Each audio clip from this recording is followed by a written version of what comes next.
ఇంత దుర్మార్గంగా ఒక వాక్యాన్ని వదిలేసి, ఒక పదాన్ని వదిలేసి మీకు చదివి వినిపిస్తా.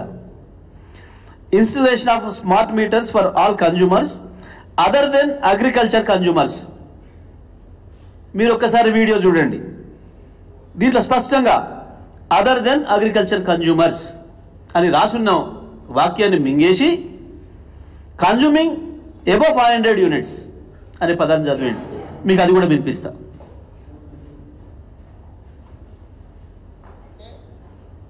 డిస్ట్రిబ్యూషన్ ట్రాన్స్ఫార్మర్స్ దగ్గర జనవరి 4 తారీఖు నాడు ఒప్పందం చేసుకొని ఏం చెప్పిందంటే జూన్ 30 తారీఖు లోపల, అంటే దాదాపు 6 నెలల లోపల డిస్ట్రిబ్యూషన్ ట్రాన్స్ఫార్మర్స్ దగ్గర 100% మేము మీటర్లు బిగిస్తామన్నారు.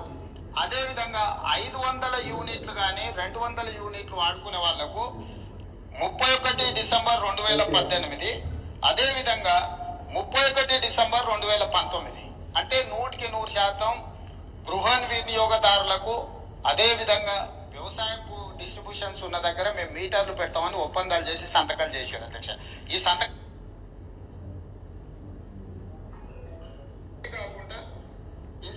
కాకుండా installation of smart meter for all consumers above 500 units month by December. ఇక్కడ చూసారు కదా మీరు, మళ్ళీ ఒకసారి వింటారా?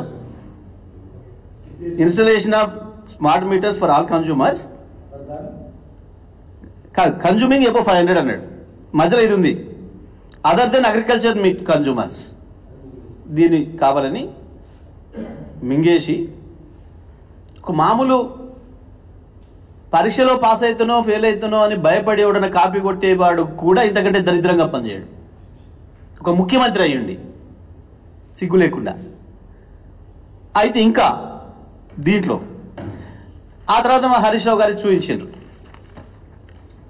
ఇది స్పష్టంగా additional borrowing space of 0.50% of GSDP linked to performance in power sector. ఇదేంటిది?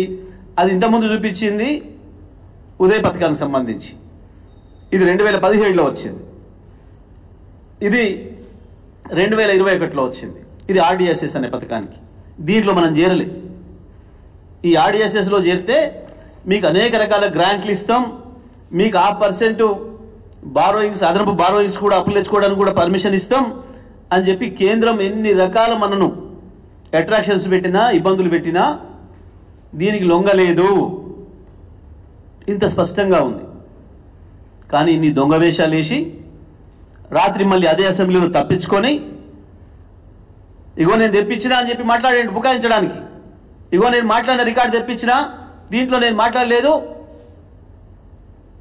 నేను స్మార్ట్ మీటర్లే అన్నా, స్మార్ట్ మీటర్ల వల్ల మనకు అదనంగా భారం పడుతుందని అన్నా నేను అని తప్పించుకున్నాడు. మళ్ళీ రాత్రి ఏం చేసిండు? ఇంకొక దొంగ పని. మొత్తం పేపర్లకు తన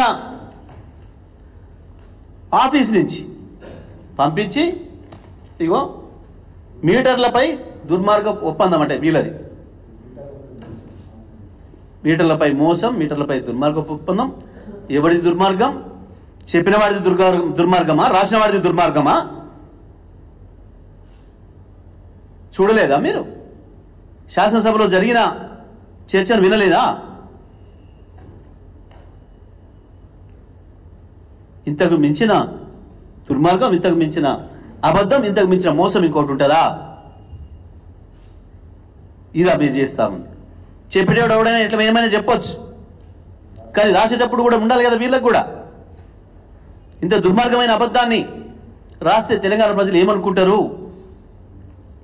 రేపు పొద్దున వాస్తవాలు వచ్చిన తర్వాత తెలంగాణ ప్రజల దృష్టిలో మనం ఏమైతామన్న సోయి వీళ్ళకు ఉండాలి కదా.